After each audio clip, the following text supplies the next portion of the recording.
Happy Easter weekend, everybody, and welcome to City Life. You know, for so many of us, Easter represents something so profound, a day that we celebrate the epic story that Jesus lived the life we could never live, died the death that we were supposed to die, and rose from the dead in order to make hope the soundtrack of our lives. Yet, I realize that as profound as it is for many of us, for many others, it feels equally unbelievable. And Easter feels like a day when, some disillusioned but well-meaning people get dressed up in pastel colors and celebrate the empty grave of a Jewish peasant who may or may not have lived 2,000 years ago, and even if he did, his life may or may not have any impact on my life today. Is it profound? Is it unbelievable? The reality is, I think for all of us, both of those realities live within us at the same time. We all believe and we doubt. In fact, I'll make a confession to you at the start of the message. Maybe you're surprised to hear this from a pastor on Easter Sunday. I believe and I doubt. I have experienced the power of God to heal a human body. When I was in high school, I tore my Achilles tendon in a basketball game, one of the most painful things I've ever experienced. Went to the doctor. He said, "This is a big problem.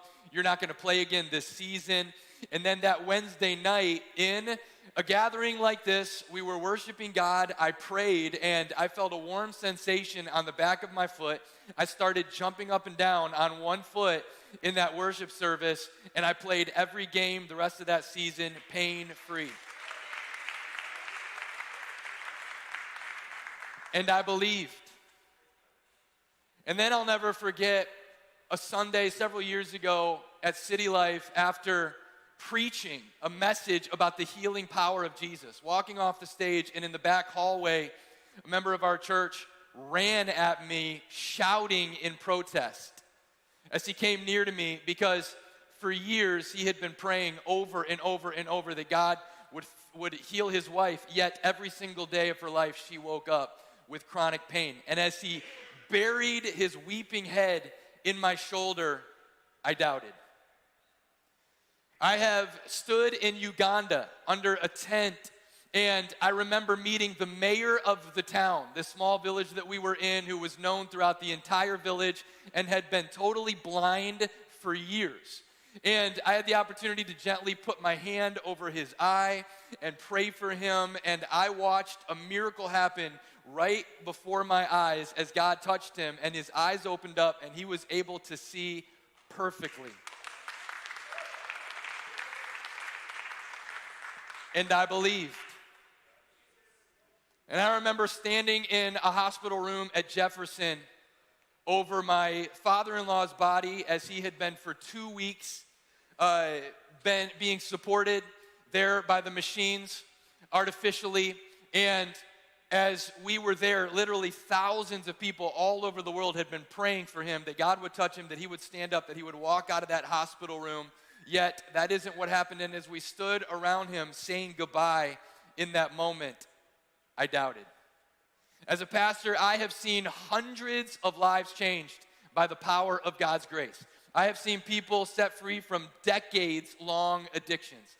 I have seen marriages restored that were on life support because of adultery and betrayal and failure. I have seen people forgive parents who had abused them for years.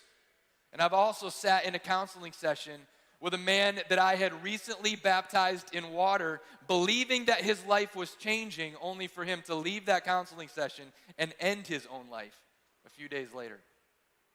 I believe and I doubt.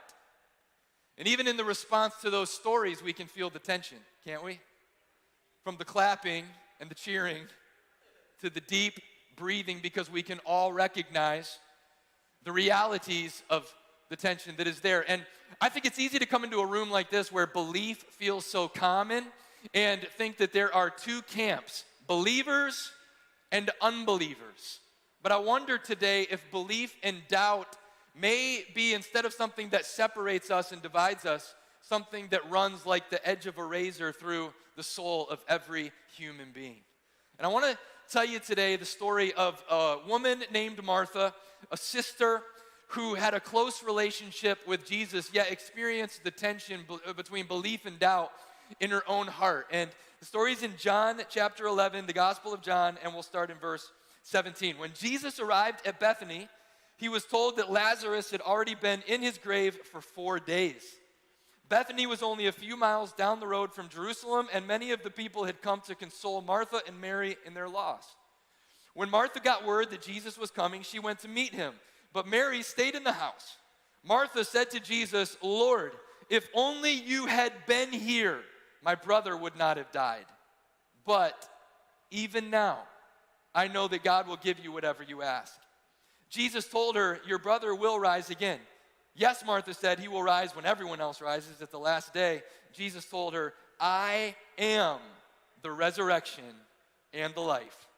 Anyone who believes in me will live even after dying. Everyone who lives in me and believes in me will never die." And here's our question for today. Do you believe this, Martha? Now, if you have spent much time around church at all, then you know Christians are really good at cliches. I think that I'm a little biased, but I think Christians have the best cliches. And you'll probably recognize a few of these. God is good and all the time. There we go. We're about to have Easter today. Now, if you're here, you're like, what is going on right now? It's all good. Just like God, all the time. And so, here's another one you might recognize. Let go, let God. Now, let me say this. Christian cliches can be very confusing. I remember I was receiving prayer one time, and I had one guy, he had his hand on my right shoulder, and he was shouting, "Let go, brother, let go." And another guy with his hand on my left shoulder, and he was shouting out, "Hold on, brother, hold on." And I was so confused. I had no idea what I was supposed to be doing during that prayer. We have our cliches. I'll give you one more. God is never late. He's always on time. Maybe you've heard that one and, you feel the pressure to believe it, but I don't know about you. There have been some moments in my life it felt like he was late. And let me say this, that even if he's never late, how many of you know he is never, ever early? That never happens. And that's what Martha experienced here in this story. Now, Mary and Martha and their brother Lazarus were very close to Jesus. In fact, they had a home that became a little bit of a home away from home for Jesus. He would go there. Martha would cook. It's where he would rest and be refreshed. And so they were very, very close, these siblings and Jesus. And then Lazarus got really sick. The story doesn't tell us what he was dealing with, if he was having struggle breathing or heart issues or what was going on. But Martha sent a message to Jesus. She said, "The one you love is sick. You need to get here quick." And so her instinct was right on. It was to call for Jesus. Jesus can help. Jesus can heal, which is what we're supposed to do, right? When we've got somebody that we love who's sick, who's dying, who's in trouble, it's called prayer. It's called faith. Jesus, you got to come. We need you. And Jesus got the message, but it's his response that was really confusing. He said, "This sickness is not going to end in death. Actually, it's going to lead to the glory of God." But then he made the decision to just wait a few more days. And by the time he finally got to Martha's home, Lazarus had already been dead for 4 days. And so she comes outside to meet him, and she is ticked. She's angry. She's disappointed. She's confused. And I want to pause the story there because I think even in her response that we've read today, we see 3 misconceptions about doubt. Here's the first one. Misconception 1 is that doubt is a struggle with God's existence. And yes, there are those who struggle to believe that God exists, but most of us, most of the time, our doubts are a little bit more subtle than that. Martha here in this story is not doubting Jesus' existence. She doesn't doubt his power. She doesn't doubt his identity, that he's the Son of God. Actually, she proclaims all of those things in her story. In this story, her doubts are a lot more personal, a lot closer to her heart. It sounds like this: "Jesus, do you really care about my life as much as I thought you did? Jesus, how could you, if you love me, not show up when I needed you the most?" That's what it sounded like. And it's possible, listen, for you to go your entire life believing that God exists, yet doubting that he cares about you personally in an intimate way. Like a perfect dad would care about a son or a daughter. Maybe for you it's doubt in the grace of God, that it's big enough to cover your biggest sins and failures. Or maybe you're doubting the acceptance of God, that it isn't shaken even when your religious performance falters. Or maybe you're doubting that God sees you, or that God even has a clue what's going on in your life right now. Our doubts can be so much more personal. Here's a second misconception, that God doesn't want me to doubt. I think so many of us we feel really down on ourselves because of these doubts and these questions, and we think, man, God must be so disappointed with me, and if I was a better Christian, a better believer, then I wouldn't have these questions and these doubts. And yet, I want you to know that God can handle your doubts. I love that in this story, Jesus doesn't just snap back at Martha with a sermon. He's tender. He listens. He draws her in near. And let me say this to you, God can handle your doubts, and he can handle your questions, and so can we, by the way. Actually, next weekend, we're starting a new teaching series at our church called That's a Great Question. And we're going to deal with some of the biggest questions we have about God, about the Bible, about faith. I hope you'll come back and be a part of that. But God can handle it. Here's the third misconception, is that the opposite of doubt is certainty. We think that if I could just get to be 100% on these questions that I have, and if I could just settle them and be certain, then I could finally get over my doubt. But that will never happen on this planet. The opposite of doubt is not certainty. You say, well, what is it then? I'm glad you asked. I want to take you back to this question that we read from Jesus in verse 26, because this is the key. Everyone who lives in me and believes in me will never ever die. Do you believe this? The opposite of doubt is not certainty. The opposite of doubt is belief. By the way, I don't know if you've ever thought about this, but belief and doubt have a lot in common. Both belief and doubt come from staring right into the face of life's toughest questions. And when you think about what doubt is what you experience when a circumstance happens in your life that you can't reconcile with the story that you're believing is true. So if you're living the gospel story, doubt sounds like this. Jesus loves me, but he didn't show up. I have this belief in the character of God and the heart of God, yet this experience that seems to contradict the belief. Now, here's the fascinating part. The same thing holds true even if you're living in a story that doesn't include God at all. If you're living in a godless story, there are going to be moments that you're going to doubt your story. When experiences will come into your life, relationships will come into your life, you'll encounter a set of facts that will get you wondering, maybe there is a God who has a plan for my life. And that is why in this life, doubters are tempted to believe and believers are tempted to doubt. It's a very fine line. Now here's the one difference that they have, and it's a huge difference between belief and doubt. Doubt will paralyze you. You can't build your life on it. It will freeze you in a circling of belief for years if you let it.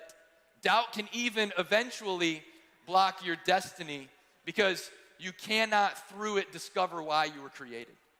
Belief, on the other hand, is packed with potential and is a foundation that you can build a life upon. And so I want to ask the question this Easter, how do you build into your life belief?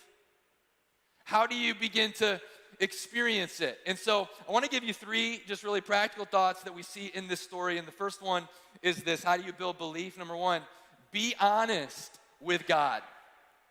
I want you to see again what Martha does, verse 20. When Martha got word that Jesus was coming, she went to meet him.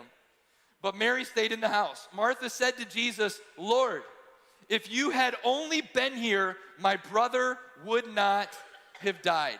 Now you got to kind of put yourself in a first century context to appreciate what she's feeling in this moment, because this is a time when you've got no electricity, no IV, no hospitals, no ventilators.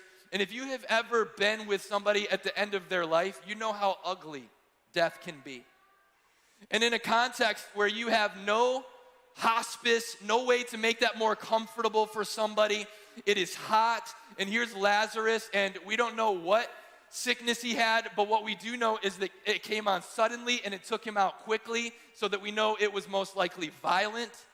He's struggling to breathe. He's probably vomiting. He's got a fever that is really, really high. And there is Mary and there is Martha, and they're caring for him. They're watching their brother gasping for air. Meanwhile, Martha's just trying to get Jesus there. And she says to the messenger, man, did you tell him? Did you give him the message? Yeah, I told him. What did he say? He said this sickness isn't going to end in death, that God's going to get glory. Well, then what did he do? Well, he started teaching again. She can't figure it out. And by the time he gets there, her brother has been dead for 4 days, which is why this sister, who was known for welcoming Jesus into her home, goes outside and cuts him off. You're not coming in today. She says, Jesus, I needed you. Where were you? Where were you when I needed you? That you come quick when I cook, but not when I cry? It's real.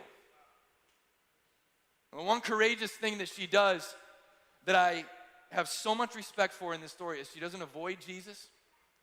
She doesn't run away from him. She brings her heart to him, even though all that was in it was hurt and anger and fear and confusion. And I want to challenge you today to take a similar step, because doubts like these can easily silence a dialogue with God, which makes sense if God's a philosophy, but not if God's a person. Because if God is a person who wants a relationship with you, honesty is the foundation of every healthy relationship. And if you're dealing with doubt like the rest of the human race, keep the lines of communication open with God. It's called prayer. You don't have to pretend in prayer. You don't have to rattle off Christian cliches that you don't actually believe in the depths of your heart. You can be real and raw before God. And that, ironically, is where the journey of belief begins. The second thing I want you to get today is you've got to decide who you're going to trust, because all of us are going to trust someone or something. If you decide to believe in anything, the tooth fairy, anything, then ultimately belief in that thing or that idea is going to lead you to a place where you're going to have to decide, do I trust the expert who's giving me this information? Do I trust the information? Do I trust the source of this information? Do I trust the feeling in my gut right now? Even if you decide, I'm not going to trust anyone, I'm just going to trust myself, let me ask you, can you trust you to know definitively what's best for you? Can you trust you to lead you into an uncertain future? And so all of us have to trust someone, have to trust something, and this story shows us why trust in Jesus is always trust well placed. That's what I want you to see next, are the two emotional responses that Jesus has to the pain of this situation. First, in verse 33, when Jesus saw her weeping, now he has moved to the grave, and Mary has come out to join them. And it says, when he saw her weeping and saw the other people wailing with her, a deep anger welled up within him, and he was deeply troubled. So the first thing Jesus felt at the grave of Lazarus was red hot anger. The kind of anger that wells up inside of you until you can no longer physically hold it in. And he roars in anger. What was he angry at? He was mad at death. He was mad at the grave. He was ticked off at sin and how it had polluted his good and loving creation. He was mad. And when Jesus roared at the grave of Lazarus in anger, it was a roar that said, this is not how it's supposed to be. And if you have ever had a difficult time reconciling in your heart a good and loving God with the pain and the death around you in this world, that is because those two realities were never supposed to be reconciled. So Jesus is angry, and then we see this. Where have you put him? He asked them. They told him, Lord, come and see. Then Jesus wept. It's the shortest verse in the Bible. One of the most powerful verses in the Bible. Because the Creator cried. Jesus' response to the tears of Mary were tears of his own. Made especially profound when you realize that Jesus knew what was about to happen. Jesus was the only one there who had a plan, who knew the plan.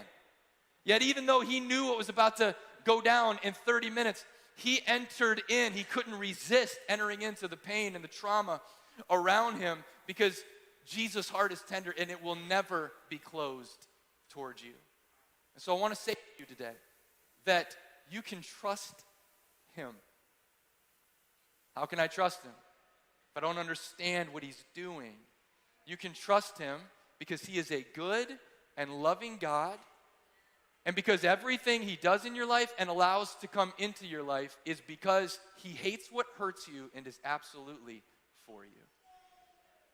You want to build belief, be honest with God, decide who you're going to trust, and then one more thought, take one small step. Belief is not just an intellectual thing. It's an act of your will. Let's look at this as we continue here in verse 38. Jesus was still angry as he arrived at the tomb, a cave with a stone rolled across its entrance. Roll the stone aside, Jesus told them. Now, just like today, if you were to go to the cemetery and try to exhume somebody's body from their grave, there were only two people present at the grave who had the authority to give permission to roll that stone aside, and it was Martha and Mary, the biological sisters of the corpse. And so Jesus is going to ask them to do something that only Martha can decide to do. And here's what it says as we continue in verse 40. Jesus responded, he says, roll the stone aside, Jesus told them. But Martha, the dead man's sister, protested. Lord, he's been dead for 4 days. The smell will be terrible. Now, the Jews had a custom. They believed that on day 4, the soul of the person left their body.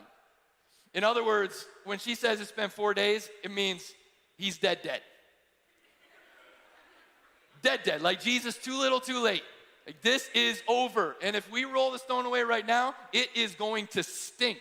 Like he has been in there decaying his body now for 4 days. And so, yet Jesus is asking her to do something that makes no sense to her, and she's faced with a choice. And here it is, verse 40. Jesus responded, didn't I tell you that you would see God's glory if you believe? So they rolled the stone aside, which means what? Martha gave the thumbs up. Martha did not have the power to raise Lazarus from the dead. She did not even have the physical strength to roll away the stone herself.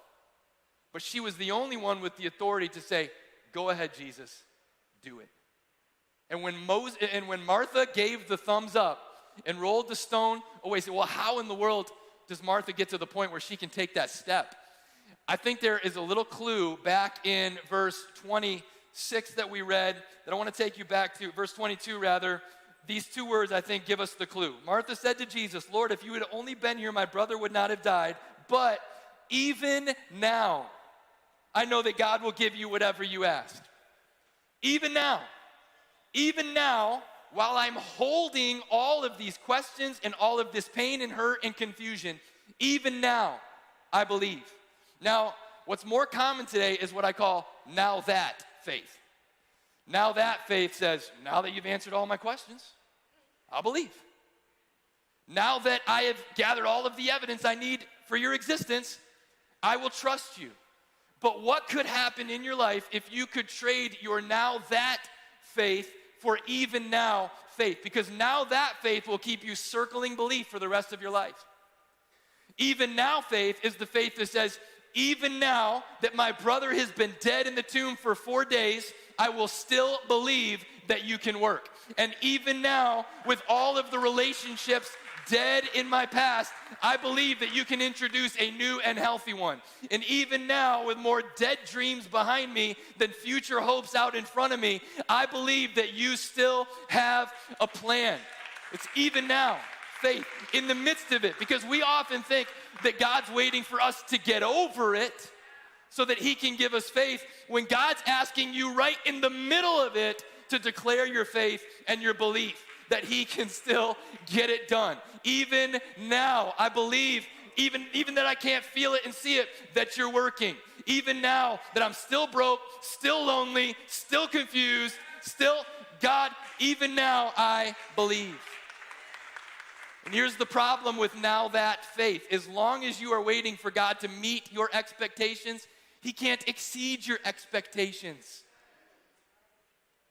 And here's Martha desperately wanting to see a healing. Jesus wants her to see a resurrection. And you need to know that God wants to do more than you could ask, think, or imagine. And we don't always like to hear this, but Scripture says his ways are higher than your ways. And he has a purpose and a plan that you can't always see. And even now, faith says, God, I believe that you have a good and loving plan even now.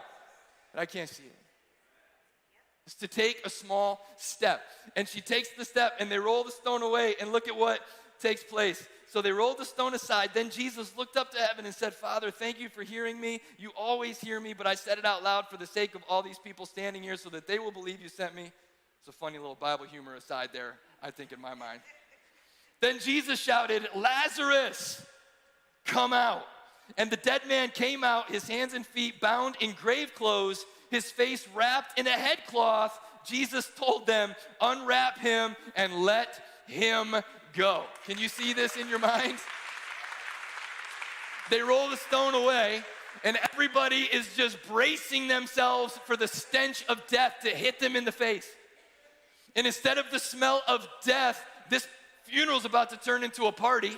And Martha is going from weeping and mourning and confusion to dancing and partying and rejoicing with Jesus because they moved the stone away. Now she discovers the purpose to her pain, and they look, because right there in that grave is Lazarus, all dressed up like a mummy, looking like somebody in a Michael Jackson Thriller video, coming walking out of that grave. And it's a good thing Jesus called Lazarus by name, because if he hadn't, every dead body in that grave in that cemetery would have got up and come walking out. Why? Because resurrection is not something he does. It's who he is. I am the resurrection and the life. You get around me, dead stuff starts waking up. And then Jesus says, I'll prove it to you. Because if Jesus is dead, that claim is absolutely debunked. How can any dead person be believed to be resurrection and life? For Jesus to make good on that claim, it's not just him raising Lazarus from the dead. He's got to pull it off for himself. There's got to be a reality that Jesus is intrinsically the power over sin and hell and death and the grave. And that is why, listen, don't miss this. Weeks after calling Lazarus out of his grave, Jesus would suffer and die and come up out of his own grave.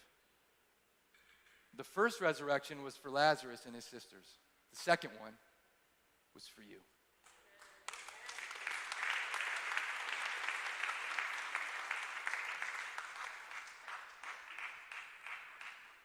Roll the stone away, my child. Jesus, my life is jacked up. It really, really stinks in here. I only go to church once a year. I got so many doubts. Okay. Roll the stone away. I don't know what that one small step might be for you today. It might be praying with me in a few moments at the end of this service. It might be checking the box I'm going to walk you through on the card in just a few moments. You don't have the power to raise your life spiritually back up from the dead, but you're the only one with the authority to say, okay, Jesus, do it.